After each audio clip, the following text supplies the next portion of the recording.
So please tell me, if you had to describe that universe, Hotel Artemis, what is it about for you? Well, on one level, it's about a near-future secret hospital for criminals. And on another level, it's a story about a group of people who not only are trapped in a physical place for this night, which is this secret hospital, while a riot wages outside in 2028, but it's about a group of people who are also trapped emotionally in cages of their own making. From Jodie Foster's character, the nurse, who's kind of trapped by a tragedy in her past, to Sterling K. Brown and his character, who's trapped in a kind of abusive relationship with his own brother. And that's what I think all goes into the pot of the movie. The fact that on one level, it should be a really great Friday night out, but hopefully it's got some stuff that stays with you as well. So where's the choice of this particular very seedy, visceral movie? You know, you come from mainly the world of superheroes, you were tired of superheroes, and you decided to do something totally different? No, I mean, by the way, I am not someone who's got superhero fatigue. I thought the Russos did an amazing job with Infinity War. But some of the things that I loved when I was growing up were more idiosyncratic, were more eccentric. In the video store in my town in southeast England, the Terminator sat next to Subway and Diva.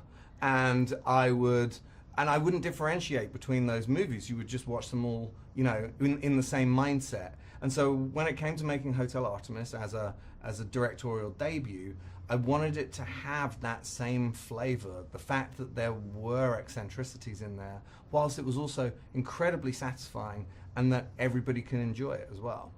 What type of changes did you face as a first-time director? What surprised you? What didn't surprise you?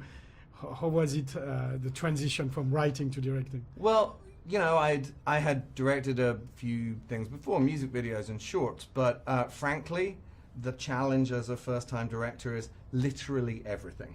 So you just have to go in there with as little ego as possible, whilst also trying to remember that nobody knows your movie as a writer-director as well as you do. Were there, in terms of the cast, some already preconceived ideas when you were writing, or did that cast come organically? I mean, were you thinking about Jodie Foster when you wrote The Nurse? Or? I mean, truth be told, when I first started thinking of this 7 years ago, when I first started writing it 5 years ago, I would never have dared to dream that Jodie Foster could be the nurse. So I'm not going to say I had Jodie in mind, but when Jodie expressed interest in it, then absolutely her as the nurse made total sense to me. And I'm just incredibly lucky that that worked out with a whole bunch of the characters in the movie. And I think one of the reasons that so many great people did this small film from a first-time director is that I would hopefully write these vibrant characters, but then offer them to someone who didn't necessarily always do that role. Jeff Goldblum doesn't always play the bad guy. Charlie Day doesn't usually play the bad guy. Dave Bautista doesn't usually get to work opposite two-time Oscar winner Jodie Foster. And I think that's part of what brought this gang of people together. Another big character is Los Angeles. So is it some sort of love letter to Los Angeles as well? And tell me, what does Los Angeles represent to you? And also, what are the parallels between 2028 LA and 2018 LA? Well, the 2028 LA that we see in the movie is hopefully not the 2028 LA that we'll end up in. Not least because I live in Los Angeles and it looks pretty dangerous in Hotel Artemis. I moved here 8 years ago. I absolutely love it. I love its culture. I love the 100 years of history. Of course, there are things about England where I grew up that I miss. The thing I miss most about England is France. My parents lived there for 20 years in Saint-Dizon, and I used to go there 6 times a year. And so, oddly, that's why I think there's a lot of French influence in the movie. That's why Nice is French. I grew up half my time there. That's why you brought Sophia in? Absolutely. And even the nurse occasionally uses the odd French phrase, oddly enough, which I didn't even really realize until I was in the edit. But yeah, and I feel like Jodie is a person also with a really strong connection to France. And it's one of the things we actually bonded on right at the beginning. Tell me about shooting in this confined space. Does that bring something to the movie, you think? Yeah, for sure. I mean, we're actually a low-budget movie with a high-class cast. And so we were shooting quickly, and we were shooting in small spaces the entire time. And actually, that's lucky on some levels, though if you'd asked me on some days, I would have told you it wasn't lucky. But I think the vibe of that gets baked into the movie itself. So you're moving quickly, things are tense, everyone feels a little claustrophobic, whether they're on the set or whether in the real hotels in downtown Los Angeles. And I think hopefully in this film at least, thematically that joined up with the practicality of making the film, and I think it made it a richer experience. Thematically, the themes, what are you think the 2 or 3 themes that stand in this film for you that you were trying to explore?